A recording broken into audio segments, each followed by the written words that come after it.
অন্তর্বর্তীকালীন সরকার বলতে চাই, ওরা যদি আমাদের হাই কমিশনারদেরকে নিরাপত্তা দিতে ব্যর্থ হয়, আপনারা প্রত্যাহার করে নিয়ে আসুন। বারবার মনে জায়গায় একটা প্রশ্ন, ভারত তো খেপে গেল কেন?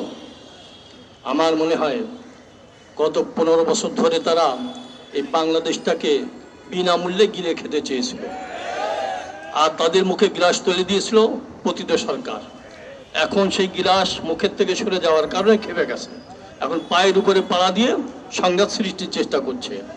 আপনারা ভাই জানেন আপনারা, এই যে আগরতলায় যে ঘটনা ঘটেছে, উপ হাই কমিশনের অফিসে যে আক্রমণ করা হলো, এটা আন্তর্জাতিক আইনের পুরোপুরি লঙ্ঘন। শুধু তাই না, ভিয়েনা কনভেনশনের 161টি ধারা পুরোপুরি লঙ্ঘন।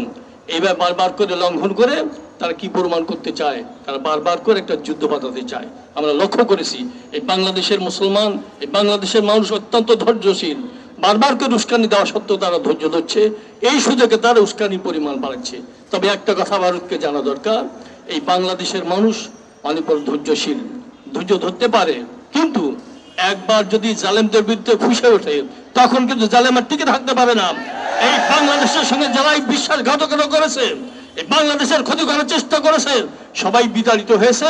আর তোমরা এটা মনে রেখে সামনে অগ্রসর হবে, কারণ তোমরা যতই এই বাংলাদেশকে গিলে থাকার চেষ্টা করো, এই বাংলাদেশের মানুষ কিন্তু ঘুমিয়ে নাই, তারা কিন্তু সজাগ হয়ে যাচ্ছে। এই জন্যে যে ঘটনা ঘটিয়েছে আমরা তীব্র নিন্দা জানাই। বিশেষ করে বাংলাদেশ সরকার বলতে চাই, অন্তর্বর্তীকালীন সরকার বলতে চাই, ওরা যদি আমাদের হাই কমিশনারদেরকে নিরাপত্তা দিতে ব্যর্থ হয়, আপনারা প্রত্যাহার করে নিয়ে আসুন। আর ভারতকে স্পষ্ট ভাষায় এই বাংলাদেশ কাছে ক্ষমা চাইতে হবে। তার হয় ভারতের রক্ষা নাই, শেষ নাই। আমরা কিন্তু আর ধৈর্য ধরতে পারতেছিলাম। এই বাংলাদেশ নিয়ে সিনেমিনি খেলা আমরা দেখতে চাই না।